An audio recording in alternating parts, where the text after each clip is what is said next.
Various prophets invoked the first light of God Almighty with different names. Some said Allah, some Alwaheem, some said Alshudai, some Yahweh, some said Lord of Forces, some Yazdan, some said Ahura Mazda, some Brahma, some said Vishnu, some King of Paradise, some said Baalim, some Shiv, some said Kami, some Tain. So, the names are 1,000, but the entity named is one. But still, the matter does not end here. Even though there is one and the same entity, the truth is that none of us knows it in its entirety. Every man has his own limited knowledge about the reality of this supreme power. We take every name for different entity, and then try to compare them with one another, and thus fight to prove our chosen name to be the best of all. This tendency is so deeply ingrained in our minds that even today we cannot tolerate other people as views regarding God, His path, His messengers, and His books. We stick to our own views, and condemn others. We claim that our way is the only right way.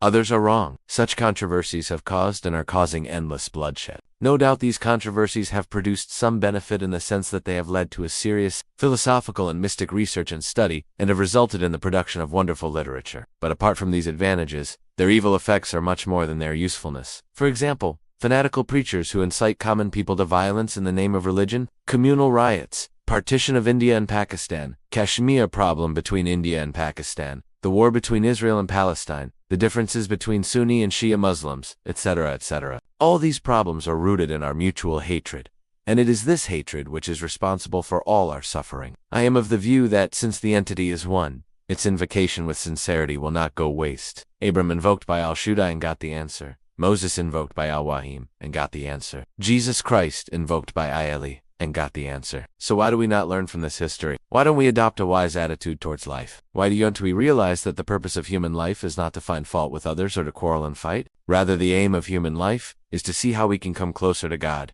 how we can get rid of sins, how we can attain peace within and without, how we can live a peaceful life in this world and after death attain beatitude in heaven. I am writing this book for the present and future, therefore suggest to my reader to forget past, which is full of fights. The religions of the past and their followers are gone by. They might have been requited for their good or bad deeds. This will not affect us. If they were bad and we approve them, we will also be punished. If they were good and we approve them, we shall receive nothing. We will be the losers both ways. We should restrict ourselves to the present fellow men, and first of all we should take stock of our own person. We should think out the ways and means by which each of us can become a good man. We should give up all vices, at least those which have been commonly disapproved by all revealed religions. We should vow to practice those no more. Then we should put into practice the 12 principal exercises narrated before, and thus gain a communion with First Light, who is a complete displayer of the penultimate light, God Almighty. If we succeed in achieving a contact with the Supreme Being, all our ideological complexities will be solved automatically. We shall feel intuitively that we are not different from one another. Differences will vanish from the world,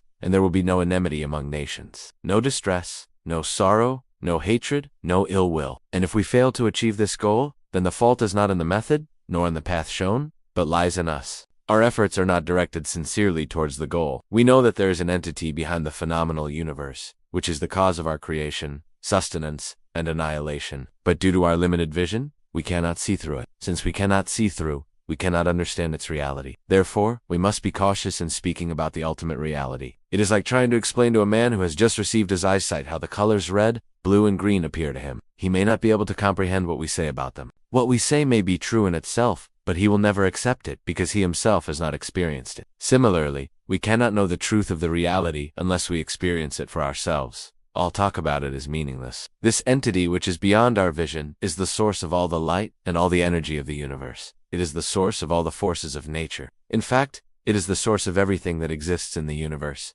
It is beyond space and time. Space and time are the conditions of the play of this universe. It is timeless. Time begins and ends with the beginning and the end of this universe. It is boundless, infinite, and is described as such in all revealed books. Its knowledge can only be achieved by realization, not by mere intellectual pursuits. Realization can only be attained by those who are free from desires and otherworldly attachments. For when the mind is free from desires, it becomes steady and concentrated. When the mind is steady, the consciousness gets expanded. And when the consciousness gets expanded, then alone can it touch the fringe of the reality. Then it experiences the glimpse of the light of the reality, which illumines one's heart and soul. This state is called illumination. The illuminated ones describe this light in different words according to their own languages and according to their own understanding. Some call it the light of God, some call it the light of reality, and some call it the light of the absolute truth. This is why you would find different names for the one and the same entity in various religions of the world. Each prophet was commissioned to teach people to turn towards this light, to seek this light,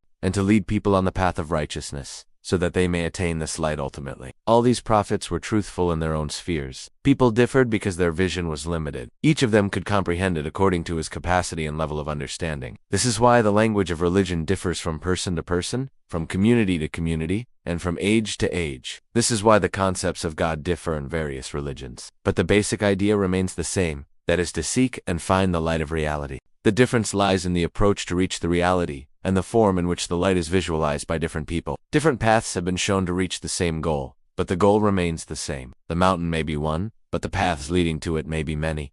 You can choose any path. The ultimate result will be the same. The directions shown by different prophets are also different, but the goal remains the same. Ultimately, they all point to the same reality, the same goal. The manifestation of this reality can be witnessed in every atom and in every particle of existence. It is eternal. It is omniscient, omnipotent, and is the source of all creation. It is always new, it has no birth, no death, and it is immortal. It is the basis of all morality. Morality is relative to the extent that the manifestations of the ultimate reality are relative. Everything changes, grows, decays, and ultimately dies. Only the reality remains. Reality is one. All names given to it are also one. The manifestations are many, hence the diversities of names. The truth is one, but the paths leading to it may be many. The goal is one, but the approach to reach the goal may differ. We should not cling to one particular form or to one particular name. We should not fight in the name of religion. Rather, we should respect all religions. We should respect all paths, because all paths lead to the same goal. The ocean of reality is immensity.